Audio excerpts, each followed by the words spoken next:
Earlier this year, my next guest was nominated for an Academy Award for her performance in the film Hillary and Jackie. Her latest film is My Son, the Fanatic. All the way from Australia, please welcome Rachel Griffiths.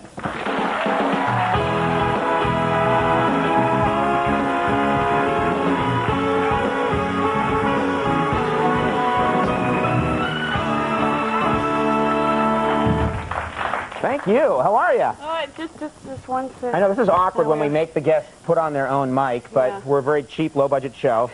Our apologies. I looked for a sound guy. I just couldn't find one. No. We just have a microphone right here. It's like you do it. Yeah. How are you? Good, thank you. Thank you very much for being here. Oh, my pleasure. You know, not many people know what it's like to be nominated for an Oscar. It's pretty much just you and me on this show. The only people that Meryl Streep. Meryl Streep. Again, the three of us. Yeah. And I know that that's a little bit in the past, but people are fascinated by it in this country. They're just fascinated by it. And I'm reading about you, and I find that just before the Oscars, before you went, yeah. You actually bet on the competition, the people you were up against. Is that right? Yeah. Why? Is that sick? Was that low self-esteem, the reason you did that? It was a little bit of low self-esteem. It was also, you know how they have the little boxes, and they say, and the winner is, and they take out the envelope. They show all of you, They have all of you, you know. And then when you lose, it's like, right. You know, I wanted to kind of, when they read out Kathy Bates' name, I wanted to go, yes! You know, because you made what? Like $500? No, I would have made like $5,000. It would have been great. Oh, okay. That's a reasonable amount of money. Yeah, that's pretty good. That's a pretty good test. So you bet on, is that who you bet on? Kathy? Yeah, and I lost. No. Twice. So when they cut to you... I was like... and I got my ticket out and I tore it up. So you lost not only an Oscar, but also like a couple of $100. Yeah, a couple of $100. That's great. That explains why you started weeping and rolling around on the floor. I got drunk really quickly. That's the theme tonight, isn't it? You should go boating with Geraldo later. Where do you find a bookie that takes Oscar bets? On the net. Oh. Yeah, and in England you can bet on anything. Like, you can bet on what the Queen Mother is going to wear next. Like, is she going to come out in pink or yellow or green? You can bet on, you know, what member of the Spice Girls is going to leave, who's going to have a baby first. You can bet on anything. So there were, like, you know, like tough-looking guys with little cigars that are watching the Queen Mom come out and going, "No, blimey! She's wearing a chiffon hat! No!" That's terrible. You're funny. Well, finally.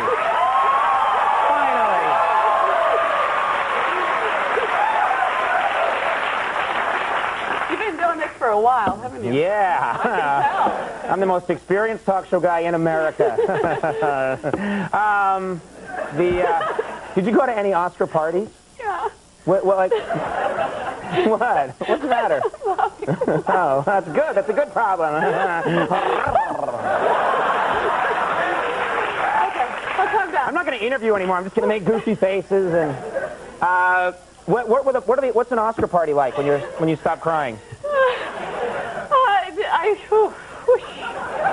Well, there's a lot of pressure at the Oscar parties, you know, and I've never been one for being at the right place at the right time. I'm like always rocking up when the famous people are leaving, and right. There's this big thing, like you arrive at a party, it's really good, and then your people say, okay, this party's over, we got to go now. You just walked in, just got to the bar, it's like, there's this terrible pressure to kind of be in the right place at the right time. Well, did you see anybody really cool that were like, what's your best story from the Oscars? Was there anybody you saw that you were like, oh my God, I can't believe I saw this person? Yeah, well, everybody, I was like that, but the craziest thing was like 2 in the morning, I was like on a couch with Monica Lewinsky, and that was pretty like, how did I get here? Like, she's not a movie star. How is my life? That's fair.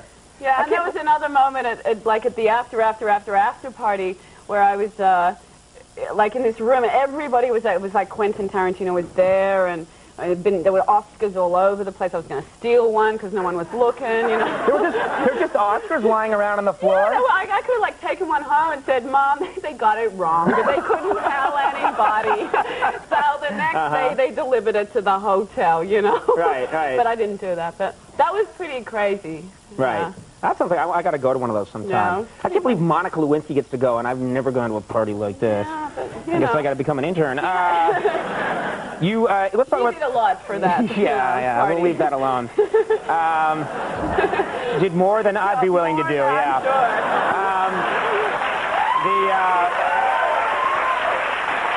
this film... I have to say, I thought... it was nice to kind of talk to her, and I've always felt sorry that she got put through what she was, and I feel bad that I'm like cashing in with, you know, a Monica story, because I thought she was really sweet. Yeah, but she didn't have to go to the Oscars. I mean, you know what I mean? No, but she did, you know, because the thing about having Monica there was like all the movie stars, they don't care that there's another movie star. Like, I'm like, oh my God, that's, right. you know, Jeff Goldblum. They're like, yeah, like who cares? Right. You know, but all the movie stars are like coming up and saying, have you seen Monica? You know, have you seen Monica? And there was all this, like, well, I imagine there's no one else quite like her. That's right, you know. For them, she was like a curiosity. Yeah, well, for all of us. Before we go, we're out of time, but My Son the Fanatic, you, in this movie, you play a prostitute. Mm-hmm. Is that the raciest role that you've had to play? No, I played a stripping nonogram in an Irish picture. A stripping nonogram? Yeah, you know how you have gorillograms and fatograms? And right. I played like a stripping nonogram. I missed that one. Yeah, no, it's good. She says I spent the night being felt up at a priest's retirement party. Now I got a gunman dieting from I can't believe we're doing so well, and then I picked this topic as we're going out the door. My Son the Fanatic opens on June 25th. Rachel, it was really fun having you on. Come on back sometime. Rachel Griffiths, everybody. We'll take a break when we come back. Upright Citizens Brigade will be here.